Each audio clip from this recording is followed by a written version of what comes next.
What's up, YouTube? It's your boy. I'm everyone's boy, the TK Moss. Today, I got us a high first class athlete, one of the best high divers in the world. She's traveled, well traveled. She's beautiful. Give it up for Jessica. Jessica Macaulay. Did I get that right? The last name? It, it's Macaulay, but Mac- close enough. Macaulay. Okay. Yeah, All there you right. go. Yeah. So, how are you doing? I'm good. How are you doing? Pretty good. Early before I was trying to get this to work, I was watching some of the NCAA tournament, and that those games are crazy. Yeah, my gosh, amazing. Have you been watching some of them, or maybe made a No, bracket? I haven't actually. No, I'm on a cruise ship right now, so Oh, we don't get a lot of internet out here. So okay. Yeah. Yesterday, the biggest upset in March Madness history happened. A 16th seed UMBC, yeah, beat Virginia, the number one seed. That's the first time that's ever happened before. So that was pretty big. wow, that's crazy. Yeah, I know you're a high diver, but maybe when you were little, did you play any other sports? Um, when I was when I was little, I did a lot of different things. I did field hockey, dance, little gymnastics, tumbling, and then when I was 9 years old, well, I did swimming too, which is kind of what got me into diving. When I was 9 years old, I started swimming for a month, and I thought it was super boring, so I just switched over to diving, and I've been stuck on diving ever since I was 9 years old. Loved Yeah, every minute of it. because like you look like an athlete. You look like somebody who actually looks the part for it. So that's kind of interesting. Thank you. Yeah. And I definitely don't have a diver's body. I'm 5'10", and I'm probably the tallest female diver that I know. So it's crazy. yeah, that's basketball height right there. And then you say you was doing all that. Was that when you was in Malaysia, or was that when you was in Texas? Because I know you've been you traveled like really everywhere in the world, really. Yeah. So in Malaysia, I just did after school sports, and then when I came to Texas, that's when I really started to play around with like different types of sports, and then settled into diving in Texas. Texas, yeah. And like for the people who's watching, like you was like, weren't you born in like the UK or something like that? Like, are you like British? Yeah, I am. I'm half British, half American, and my Oh, dad's Canadian, so I could get my Canadian citizenship if I wanted to. But I think I'm gonna stick to two for now. yeah. That's a pretty cool combination because Yeah. that's different because I'm black and Nigerian, but I'm not like, oh, I'm not Canadian or anything like that. So that's an interesting combination. I never really met somebody who was mixed with Canadian and hmm American and all that. So that's pretty interesting. Cool. Thanks. And what would you say, like, what is your favorite place you've been? Like, what place do you like living in the most, if you can remember? Hmm. I would have to say Asia, because when I was younger and I was living in Malaysia, that was such a, like an eye opening experience. I learned so much about different cultures and just different foods, and then after college, I went back to Asia. I lived in China for 2 years, and it was very similar. Um, and I just love the culture over there so much. Okay, so how is the culture over there compared to over here? It's very free. Like, uh, you just I don't know how to explain it. You can just kind of go out and do whatever you want. Like, when we were living in China, we just grab our mopeds, go and get a group of us, and like go through the mountains. Maybe that's what it was. Maybe we just lived in like a very natural place and would find bridges and would go cliff diving, and yeah, we just felt so free over there. So it was amazing. Yeah, Malaysia, it's different. I bet you it's a lot. Yeah, it's a lot different over there because like I've been to Nigeria before because I have family over there, and it's way different than the United States. And then I've also been to Canada before, so yeah, Malaysia, I can bet it's a lot different. But were hmm you were you like in the city, or were you like in the country? So we were about 45 minutes from a big city, Fuzhou, and we lived in a small town called Guian. and it's it's like a small town, but it has a lot of money into it because it's a tourist town. So they've got Yeah. theme parks and big apartment buildings and a big mall and restaurants. But like right beside it was a countryside and lots of people living in like the homes that they made themselves. And there's a beautiful river with bridges and mountains, farmland. So that was really cool to experience that kind of natural side of China. And also, do you speak Malaysian, or was it Americanized over there? It was very westernized Okay. because it's a place where everybody goes for oil and gas, you know. So it's Yeah. got people from all over the world. So very westernized over there. Yeah. And also over there is that what inspired you to become a high diver over there, or was it what was Um, it? it was I started diving and then continued diving all the way through college, Texas A&M, and after that, I kind of like I didn't really want to. I didn't know what I wanted to do for a job, so I was like, I picked up doing performing for a summer, and I just loved it. I stuck with it, and from there, that's what introduced me into high diving, and then just learned some more dives and decided to go into competitions. So that's what I'm planning to do next. It's competitions after Oh, performing. as in competitions, as in like because I know Olympic diving is in the Olympics, but high diving Hmm. is not. So No, it's not. yeah, what made you want to be a high diver instead of a Olympic diver? I did Olympic diving until I was 21 years old, and then Okay. um, started high diving. And I think what made me want to high dive was it's just like the feeling of overcoming your fears instantly is so incredible. And like you can get that in diving, but in high diving, it's just like multiplied so much because you're on such a high platform and the risk is Also, so much more. is it double the Olympic diving, Yeah. like the height wise?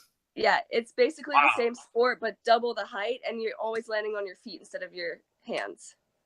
Wow, I didn't know that. That's interesting. So, So, oh, you yeah, can for go. women, it's 20 meters. Sorry, for women, it's 20 meters, and for men, it's 27 meters. So, it's high. Okay. So, when like why do you think why do you think the Olympics they're not it's not doing high diving and it's doing just Olympic diving, because that's kind of interesting. I think you maybe have to Yeah. be skilled in one more than the other. So that's kind of interesting. I think high diving is a relatively new sport when it comes to media. It's a very old sport, but when it comes to like how well known it is, it's very new. So that's why it's not an Olympic sport yet. We tried to get it in for 2020, but the reason we couldn't get it in is because there's not enough female athletes from all over the world. There's probably less than 20 women who have the amount of dives it takes to be in a competition. So that's kind of our goal for the next few years is to introduce the sport and get more women in so we can get in the Olympics. Well, I'll be rooting for you guys. So, other than maybe trying to get to the Olympics, what are some of your goals when it comes to high diving? um, my goals are just to have fun, really. Like I do the sport because it just makes me so excited to speak about it, and um, Yeah, I think I can see the passion in your eyes. yeah, I can I see it. just love it so much. One big goal I kind of have for the next few years is to create a place for us to train because there's a couple places, like two in the world. One's in Austria and one's in England, and those are pretty cold places when it comes to the winter. So my goal is to create a place in somewhere warm all year long, so we'll have a place to train. Wow, so it's only two places in the world to train for that Yeah, sport? yeah, Really? and so it's kind of crazy because Wow. people will go to the competitions, not have like not being able to do their dives, and then they'll go there and they'll have to just do them, without they'll do the lead up. So how you train is you do like parts of your dives. It's like a Hmm. little puzzle, and then when you get to the competition, you just put it all together. Wow, that's crazy. I would, and the sad part about it, I honestly I never knew about high diving until I met you. You know, and I Yeah, bet you millions and millions of other people out there who don't know anything about high diving. exactly. Maybe they seen the Olympics and they thought, oh, maybe that's high diving, but no. high diving is different from Olympic diving. Yes. Yeah. Exactly. So what have you accomplished so far that you're proud of in high diving? Um, Last year I competed in my very first Red Bull cliff diving event, and I think that's got to be my proudest um, moment so far. I competed a back triple, and I'd been leading it up in shows, but it was the first time I ever did it off a 20-meter platform. Was like in training in the competition place. So that's got to be my proudest accomplishment so far. Were they at the Red Bull competition? Were they having rankings there, or was it just every person for themselves just Um, competing? it's so they have a few permanent competitors who go to every single competition, and then they have wild cards, and everybody gets a ranking. And towards the end, like at the end, there's you know they rank they rank you from like first to last, and the people who did the best will become the permanent people for the next season. Okay. So last season I was a wild card and I had one competition, and then this season I'm also a wild card and I'll have two. So that probably won't get me enough points to become a permanent for next season, but hopefully I'll get some more competitions and then hopefully become permanent eventually. Yeah, I mean, hopefully you can make it because this sport seems fun. It seems like I think this sport should be on TV more, or Yeah. try to maybe just put it out there more for more people to watch, Mhm. because I think if more people watch this sport, they'll get into it. I think it's as simple as that. It's just Exactly, yeah. it's not giving TV exposure or media exposure, and I think Mhm. that's a shame. Yeah. I totally agree. But we have Red Bull. Red Bull is our main backer. They have all the competitions, and more are popping up. So it's just going to be a steady growth, kind of like skateboarding was like 20, 30 Like years ago. 20, yeah. Yeah, it came from nothing, and then look how it is now. It's crazy. So it's just going to take some time, but I think it's going to be big. Yeah, what do you think high diving needs to do to maybe go up to that level? Um, I think I agree with you. It just needs media exposure. It needs the right sponsors. Just need to get it out there more, and that's what I'm trying to do. I'm trying to brainstorm, trying to Instagram and get followers, and just come up with ideas. So if you have any ideas, let me know. And do you think the high diving sport needs somebody like a mega superstar to just dominate the sport and then try to branch out to media platforms and stuff like that? Yeah, it's possible. We kind of have one of those already. We have Jonathan Paredes. Jonathan Like the he's like the biggest guy, and he's got tons of social media followers and everything. But I just think it's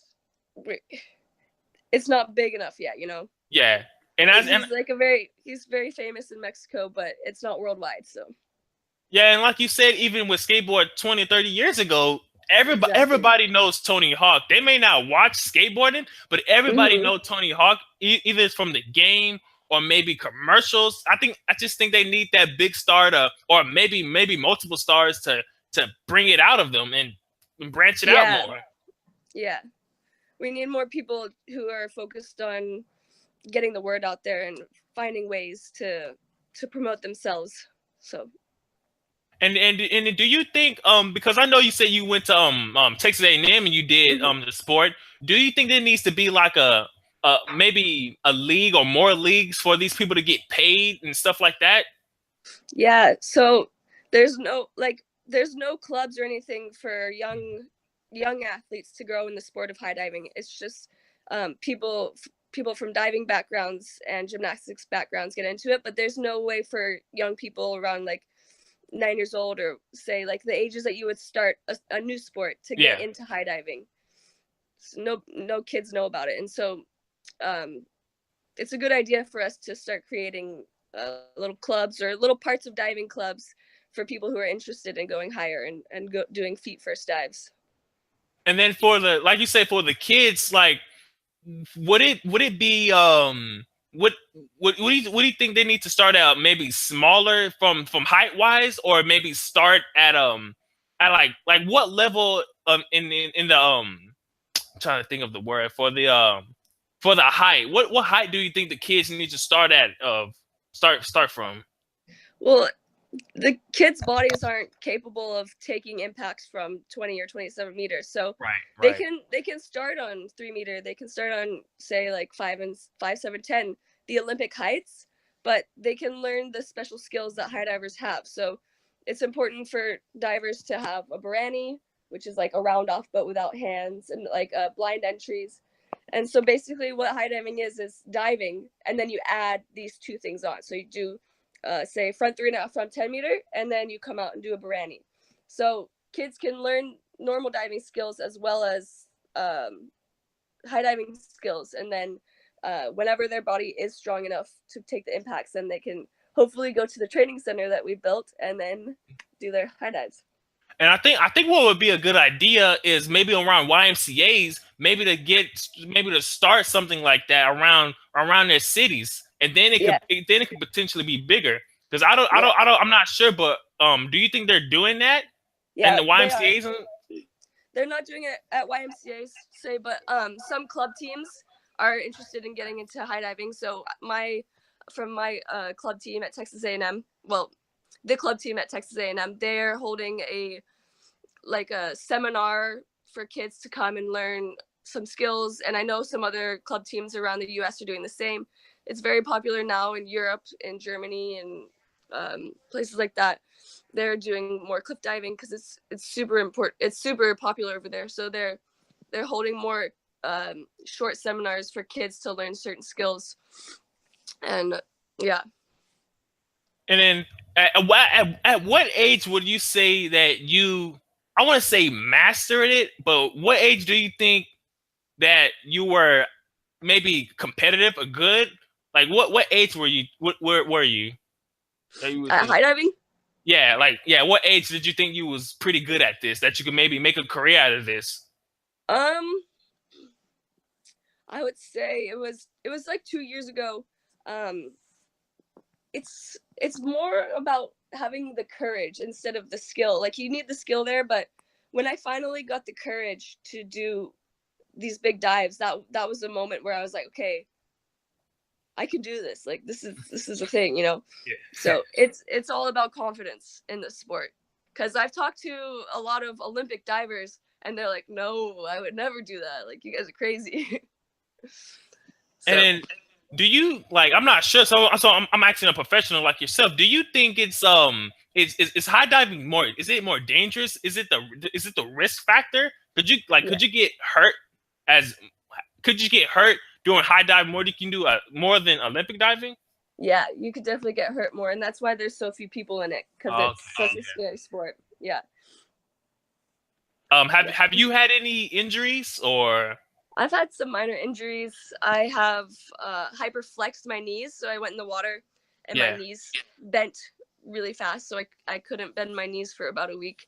I've gotten a bruised tailbone, whiplash, but those are super minor compared to some other things that my friends have gotten, like internal bleeding, and Ooh. it's not And it's not really it's not really broken. You don't really break stuff. You can, but it's more like concussions and yeah. And knock on wood. I don't want you to get hurt. I don't want any bad luck towards you. But things. yeah. So coming out of high school, did you have any other offers for high diving other than Texas A&M? Um, I just kind of had my mindset on Texas A&M. I just went there, took a visit, and I just fell in love, and this is the place for me. So yeah. But when I went into college, I literally had never even heard of high diving until I graduated. Really? Yeah, so That's interesting. I was doing Olympic style diving throughout my whole college career, and then when I left to do performing, that's when I like learned about it, and I was like, whoa. I looked up there at the platform. I was like, that is crazy. I'm never going up there. And then eventually I did. And then, like you said, it's all about having the courage, facing your fears. Exactly. Sports, see, this I don't think this is one thing I don't think people who never play sports notice. People who play sports, it's not always about the sports. It helps with life lessons such as having courage, Mhm. believing in yourself, making friends, being the better Mhm. version of yourself each and every day. That's some of the life lessons you can take from sports. And you if you've done that because you just said it, Yeah. helps you build courage and high diving and all that. And it's very admirable for you to do that. Yeah, I definitely think it's helped with a lot of growth in my life. Like I used to be very shy and kept to myself, not confident, and I feel a lot more confident after doing high diving for sure. Yeah, and hopefully more people can could play any sport actually and just have the courage to and confidence to do whatever you want in life because in Mhm. the end that's what it's all about.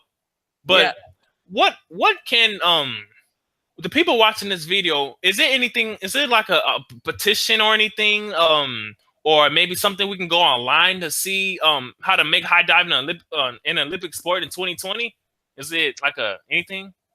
No, I would just say we got to promote the sport. We've got to get more women in it. That's the only thing. We got to More get some women. more international women. Yeah. And how do you? I know you said more international women, but is there any place in general you're thinking about that may have Olympics have women like this who could do the sport, or are you just saying worldwide? Worldwide, everywhere has the capability to, like, everywhere has diving, so everywhere that there's diving they have the capability of producing some good high divers. It's just the awareness. There's not, maybe like people in club diving don't know about it just as I didn't know about it, so it's just generating that awareness in diving for women to know that they have opportunities other than just going national and in Olympic style diving, you know. Mm-hmm. And then one of the last final questions is what can what would you say to anybody who's watching this video and maybe thinking about high diving? Maybe they're not, maybe locally there's not a high diving place where they live. What would you say to that person who maybe is thinking about doing high diving? I would say look up some high diving videos, maybe work on double halves, Baranis, and if you're interested, I'm always available. You can reach out to me. Um, there's always opportunities to grow and train high diving in a local 10-meter pool. So um, yeah, just reach out to me and I'm willing to walk anybody through it. And then with that, would you like to tell maybe anybody your social medias? How can they reach you or anything like that? Yeah, of course. You can look me up on Instagram. I'm Jess the High Diver, or message me on Facebook, Jessie Macaulay, or email me at jessicamacaulay02@gmail.com. All right, guys, and there you have it. And Jessica, could you stay there 1 minute and after the broadcast because I want to thank you personally for Yeah, of doing course. this interview. Yeah, sorry. That's okay. Oh, I'm on that the ship and that's the drill. I'm so are sorry. you have to leave now something or? No, I don't have to do the drill, but they other people on the ship, the guests have to do the drill. Oh my God, that's crazy. Well, Perfect uh, time. Okay, this is the last one. Okay, we're done. okay. All right, guys. Well, I'm your boy. I'm everyone's boy, Lee TK Moss. This is Jessica, high diver. She's one of the best high divers in the world. She was so sweet to come on. And until then, guys, peace out. Peace out.